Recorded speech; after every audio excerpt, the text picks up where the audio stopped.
I'd like to talk a little bit about preferences. We have covered a lot of different preferences in QuickBooks, and first I want to cover the accounting preferences, one things we have not covered, and that is set a closing date. Do this as an action item. Go in and your QuickBooks file and set a closing date and put in a unique password and document that password. Also, as a side note, for all of our clients, I strongly suggest that they have a password-protected Excel file or other file, maybe on their phone, that they document all of their passwords and then give that password to log into your password file to maybe a significant other or someone like that, so that someone has access to all the passwords in your company, and then make it a quick reference so every time you change password you can go in there and update that information. You know, if something happens to you or whatever, someone can get in and conduct the affairs necessary in your business, but it's very hard without passwords.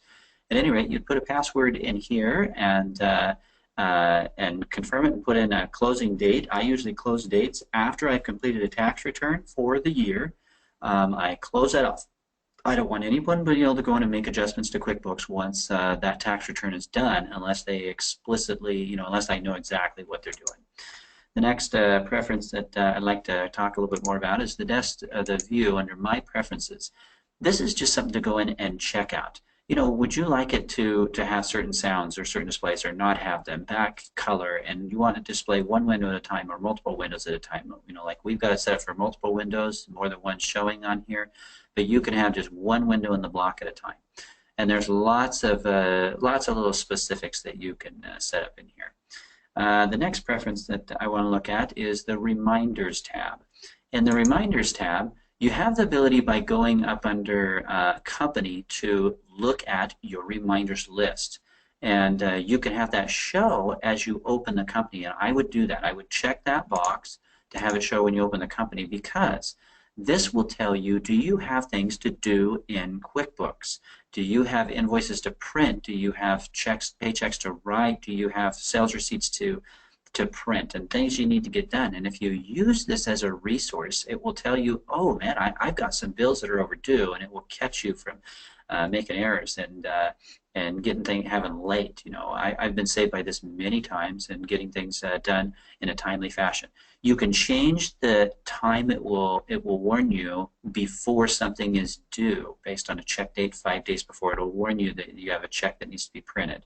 So you can go through each one of these and specify it to your desire on your reminders list. Once you do this, when you go to the Company Reminders tab, it will pull up and it will say, hey, you have things to send. You have some notes that you've created for yourself. You have some sales receipts to print and sales orders to print, checks to print. And if this pops up in the window as soon as you open the computer, you're going to be ahead of the ball game on knowing what you may need to do at any given time. The next preference that I want to talk about is Send Forms.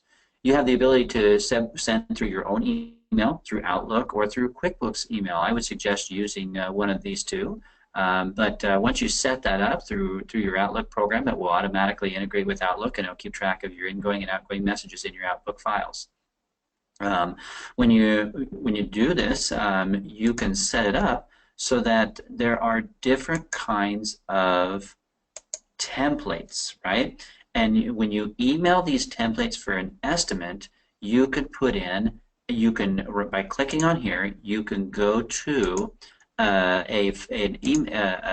any kind of statement that you have created. You can create a template like this one for sending out a statement, and this is what will appear as the Dear John, you need to pay us our bill in the email box when you get ready to send.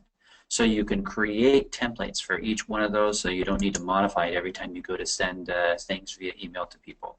So this is the way to automate things, to make things faster as far as for sending things out.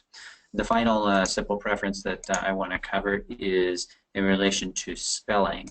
And spelling is actually a great one to go in and just look at real quickly, because if you are getting notified all the time by your QuickBooks that, the spelling's wrong, the spelling's wrong, the spelling's wrong in all these ways, but they're really not wrong, you can go in here and say, I do not want to be warned about spelling if any of these things are the case. and it will allow you to get a lot less junk spelling messages. So just simple things to speed up your QuickBooks work, and there's more detail on preferences.